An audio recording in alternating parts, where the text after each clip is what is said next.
বাপসকল, আপোনালোকে কেনেকৈ মোহিনী তাবিজ তৈয়াৰ কৰিব পাৰিব আজি আপোনালোকক শিকাম। শনিবাৰে আপোনালোকে এই কাৰ্যটো কৰিব লাগিব।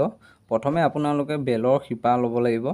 শিপা অলপ শনিবাৰে কাটি ল'ব লাগিব। একেদিনাখনে কামটো কৰিব লাগিব। বেলৰ শিপা অলপ ল'লে আৰু আপোনালোকে এইডাল আপোনালোকৰ আকন গছ বুলি কয়। আপোনালোকে নিশ্চয় চিনি পায়।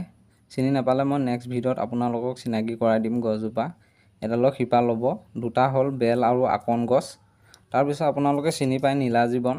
নীলাজীৱনৰ শিপা ল'ব। এডাল নীলাজীৱন হয়। শনিবাৰে কামটো কৰিব। নীলাজীৱনৰ অলপ শিপা ল'ব। তাবিজটোত অলপ মই ছিঙি দিছোঁ। নীলাজীৱনৰ শিপা অলপ ল'লে, এয়া নীলাজীৱনৰ শিপা অলপ ল'লে। তাৰপিছত আপোনালোকে ল'ব লাগিব বগৰী। ঠিক আছে, বগৰী উভোতা কাঁইট সেইবাবে ব্যৱহাৰ কৰা যায়। বহুত গুণতে খাটে। আপুনি বগৰী গছৰ অলপ শিপা ল'ব।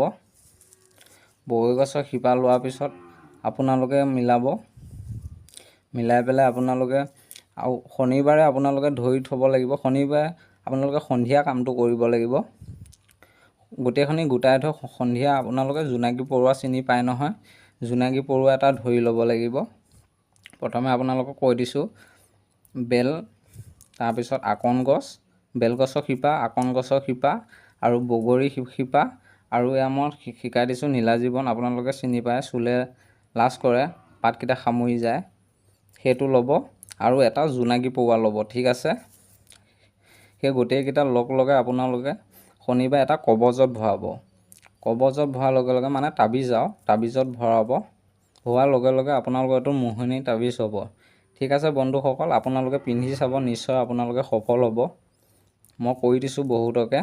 আপোনালোকে কিছুমানে লাগে আৰু ল'ৰা ছোৱালী ভাল পোৱাৰ ক্ষেত্ৰত বেছিকৈ লাগে, সেইটো মোহিনী তাবিজ কয়। আপোনালোকক শিকাই দিছোঁ, আপোনালোকে নিশ্চয় আজমাই চাব। ঠিক আছে বন্ধুসকল, আপোনালোকৰ বাবে চেনেলটো নতুনকৈ খুলিছোঁ, আপোনালোকে ছাবস্ক্ৰাইব কৰি ল'ব। ঠিক আছে, আৰু এটা লাইক কৰি ল'ব।